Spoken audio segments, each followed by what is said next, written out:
One of the teams that went into Dallas this year and built a big lead and barely held it, the Baltimore Ravens, they managed in the game of the day to get the victory over the Commanders, only by 7 points, but they covered by a half point. Chris Adam is the best bet, half-point cover. And that's I want to pull something positive out of this for the Commanders because I think this is the kind of game that you can look at if you're the Commanders and say we can play with anyone. Agreed. Right. You lost the game, but you won in the bigger picture of things to be able to go, no, we belong. Like this is a proven fact of, hey, yeah, we got off to a maybe an easy schedule to start the year, and it was favorable that way.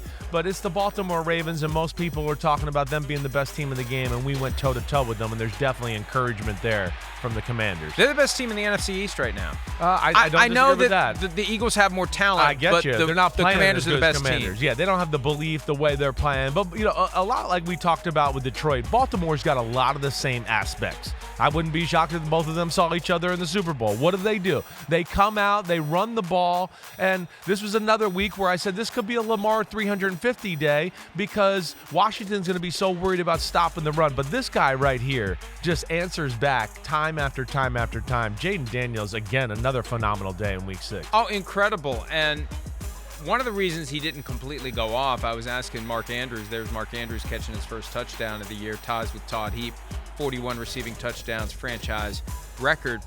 He said, it's easier to get ready, I'm paraphrasing, for a quarterback like Jaden Daniels, when that's the guy you're dealing with in practice all the time in Lamar Jackson. They're used to fast, really athletic quarterbacks that extend the play, so they have a little experience there and not letting that happen a whole lot. And Jaden Daniels, for that answer, we didn't see him scramble or run much yesterday if you think about it, 22 yards. Yeah, so there was, they are prepared for it. But his right arm and his decision-making, I mean, are you kidding me with that throw right there in fourth down where it looked like, wait, Baltimore's about to control this thing, it's going to be over. He throws a dot in the back left corner of the end zone. But the Ravens, ever since they started playing through the run game and said, we're a run team first, look what's happening, Mike, right? I mean, I don't want to pat myself on the shoulder here a little bit, but I do feel like he pats himself on the shoulder. I was one of those that was going, if you just go to the run game and become great at that, everything you want about Lamar Jackson, the Todd Monken pass game's all going to come. And here they went a few weeks with going, we're just going to bludgeon people. And now Lamar, first time in his career, back-to-back 300-yard games. All right, that's pretty impressive. And then you look at the running back, Zay Flowers, Rashad Bateman, Isaiah Likely's been there, and then you go, wait, now we got Mark Andrews to deal with? Like, good luck trying to defend all the things they can throw at you with this offense and what they're doing right now. What the Ravens are able to do on offense, and you're right, they set up the run. They had a couple of games where they bludgeoned with the run, and they still had 156 rushing yards yesterday. Exactly, but teams see it on film, and then they know how big they are, and then they go, oh no, like the one thing we can't let them do is just control the clock and run the ball down our throats, so then all of a sudden it becomes, let's load people in the box, let's try to stop it, and then it's, oh no, Lamar play action pass, it's Zay Flowers in the middle of the field with nobody around him. And of course, he's very special in that department. So it's pick your poison, and you still end up having to swallow both poisons. It is. 484 total yards, 323 passing, 156 rushing. Right. You can't stop that offense. You can't. They got an answer for everything. You load the box to stop the run in between the tackles. Lamar keeps it around the edge, or they run a bootleg pass or something like that. You load the box to stop the run game. They throw screens on the outside to Zay Flowers, or do this right here, a little speed sweep reverse. He's a weapon. He's a hell of a player, and to me, that's where I got to give Todd Monken a lot of credit. He's using him exactly the right way. Yeah, it's the pass game, but let's let him get touches in a bunch of different other ways, and then Lamar's playing MVP caliber football. 2 straight years as MVP potential. And no doubt about it. I mean, Lamar's definitely one of the best players in football right now, and in the leader house, as some brilliant people may say, for the MVP. Many are saying. And then this big guy right here, of course, adds a little bit more of an explosive element on the ground that they haven't had the last few years. Everybody whiffed. 2 years, $16 million. I know. Everybody whiffed. So I ask you, are they the best team in football right now? If you had to take a team number one right now, would you take Baltimore? I know your power rankings are coming out tomorrow. Yeah, and the problem with the power rankings is you're informed by the overall picture of the season. You're 4-2, but right now I would take Baltimore in any game against any team. Anybody. You'll take in that. any location, home or away. Okay. Baltimore at Kansas City, Baltimore at Detroit, Baltimore at Detroit. I know. Would you take Baltimore over the Lions in Detroit? In Detroit, I probably wouldn't, but I would think about it. I mean, again, Detroit. Would you take Baltimore? Remember when Detroit went to Baltimore last year, and it was ugly. Got killed. No doubt Detroit, about it. It was ugly for Detroit. That was an odd day. I think Detroit's better now than they were then. They were still kind of in the process of figuring out how good they were and how they wanted to play, I feel like, in that point early last year, midway last year. But Detroit and Baltimore, I think, travel anywhere. The way they play travels anywhere. And then, of course, they have the attitude that I don't really worry about road or home, to your point. I'll say that. But you're saying Baltimore. I had a vision when you were talking earlier of a Super Bowl in New Orleans between the Ravens and the Lions. Yeah. I mean, you think about it. Jim Harbaugh delivers a national championship for the University of Michigan. Right. John Harbaugh becomes the nemesis in the effort by the Lions to match what Michigan just did. It just kind of... Right. He won a Super Bowl in New Orleans, John Harbaugh. Over his brother Campbell Jim. Has some Saints history, right? Yeah. So there's some stuff there. It certainly would be a good Super Bowl matchup, and there's certainly two teams that I think we could say are Super Bowl caliber to this point. Meanwhile, the Chiefs are getting pissed off because, hey, we're the two-time defending champs, and last time we checked, we're 5-0, but they're off this week. It's out of sight, out of mind in the NFL. They beat the Ravens twice in the last 10 months. But they barely beat the Ravens to start the season. Yeah. And that's another thing Andrews pointed out yesterday. Those two games that the Ravens lost, they easily could have won. Mm-hmm.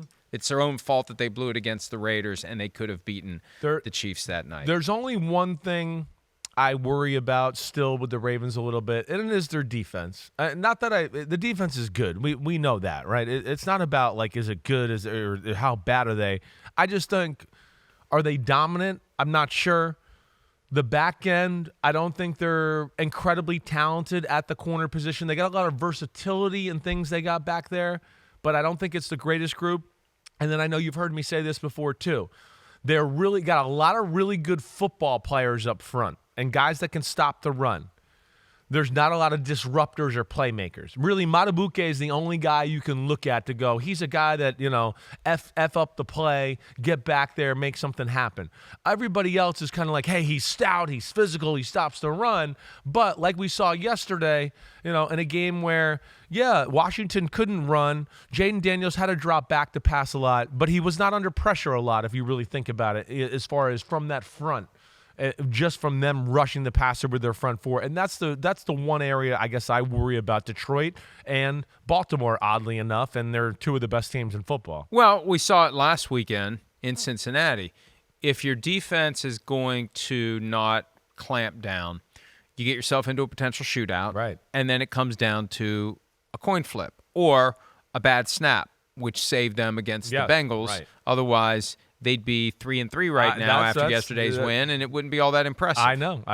That's crazy. I mean, and there's the Bengals who don't look impressive last night, and they're going, wait, we're a play away from beating the Ravens, and we outplayed the Chiefs, and we're playing ugly 2-4 football. The league is crazy that way. And almost ended up 1-5 last night. I know, yeah. I mean, could have lost the game, definitely. I know we'll talk about that later, but it does seem like Baltimore has unlocked Pandora's box. She's in there, and it's she's full not of there offensive anymore. plays. Yeah, it's full of offensive plays. They got it really rolling in every category on that side of the ball. The defense, though, new defensive coordinator. I know it's still pretty much the same defensive system, but the points I made that I worry about, their secondary and pass rushers are real. I picked the Commanders to make the playoffs before the season. Yeah, you picked the Bears. You picked the Bears. Yeah. Right now, they're both looking in. like they could be. Yeah. And they both would be in the 7-team field. Right. They play in a couple of weeks. Right. Bears, they Commanders. Yes, they Week both 8. have a bye week, right? No, they both. Well, the Commanders have the bye Panthers. week. The Bears have a bye.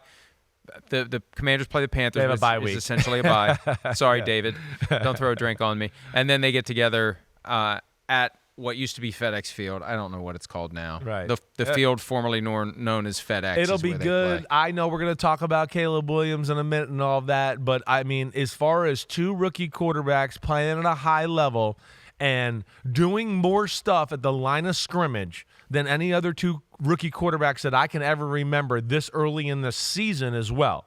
You watch Caleb Williams and Jaden Daniels. I mean, Caleb Williams yesterday, he is pointing out more traffic and doing checks and changing plays. I was amazed by that. Jaden Daniels also does a whole lot of that as well. It's really impressive, their command of the offense. And I believe I saw the stat too.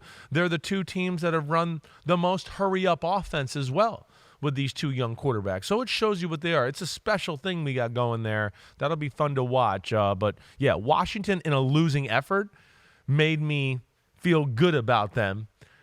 Maybe more so than Baltimore and how they won and me just going, oh, they're definitely the best team in football. Again, they're damn good, but I don't know if I'm ready to anoint them total kings here yet. Well, but it feels like the Commanders are going to be in the conversation in the NFC, and right. I think they'll win the division at this point. It won't be easy. They still got some games coming up they're going to have to win, but they still have Jaden Daniels. Hi, it's Mike Florio. Thanks for watching PFT on YouTube. Hit subscribe for the latest news and analysis from Pro Football Talk.